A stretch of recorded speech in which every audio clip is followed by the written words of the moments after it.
One time, a preacher went to see if he could put a haunt to rest at a house in his settlement. The house had been haunted for about 10 years. Several people had tried to stay there all night, but they always would get scared out by the haunt. So this preacher took his Bible and went to the house, went on in, built himself a good fire, and lit a lamp. Sat there reading the Bible. Then just before midnight, he heard something start up in the cellar, walking back and forth, back and forth. Then it sounded like somebody was trying to scream and got choked off. Then there was a lot of thrashing around and struggling, and finally everything got quiet. The old preacher took up his Bible again, but before he could start reading, he heard footsteps coming up the cellar stairs. He sat watching the door to the cellar, and the footsteps kept coming closer and closer. He saw the doorknob turn, and when the door began to open, he jumped up and hollered, "What do you want?" The door shut back easy-like, and there wasn't a sound. The preacher was trembling a little, but he finally opened up the Bible and read a while. Then he got up and laid the book on the chair and went to mending the fire. Then the haunt started walking again, and step, step, step, up the cellar stairs. The old preacher sat watching the door, saw the doorknob turn, and the door open. It looked like a young woman. He backed up and said, "Who are you? What do you want?" The haunt sort of swayed like she didn't know what to do. Then she just faded out. The old preacher waited, and when he didn't hear any more noises, he went over and shut the door. He was sweating and trembling all over, but he was a brave man, and he thought he'd be able to see it through. So he turned his chair to where he could watch, and he sat down and waited. It wasn't long before he heard the haunt start up again.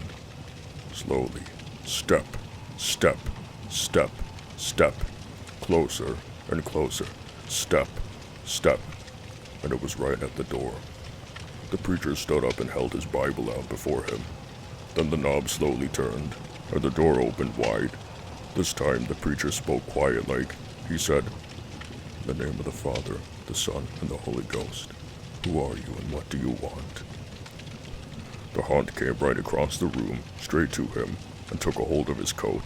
It was a young woman about 20 years old. Her hair was torn and tangled, and the flesh was dropping off her face so he could see the bones and part of her teeth. She had no eyeballs, but there was a sort of blue light way back in her eye sockets, and she had no nose to her face. Then she started talking. It sounded like her voice was coming and going with the wind blowing it. She told how her lover had killed her for her money and buried her in the cellar. She said if the preacher would dig up her bones and bury her properly, she could rest.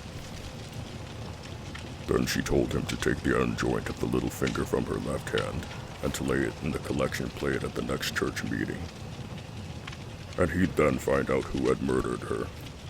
And she said, "If you come back here once more after that, you'll hear my voice at midnight, and I'll tell you where my money is hid, and you can give it to the church."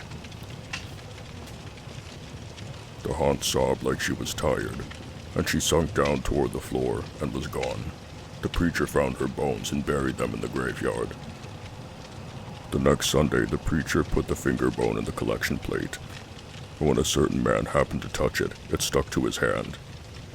The man jumped up and rubbed and scraped and tore at that bone, trying to get it off.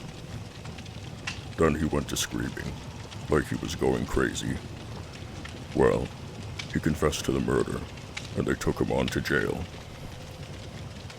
After the man was hung, the preacher went back to the house one midnight, and the haunt's voice told him to dig under the hearth rock.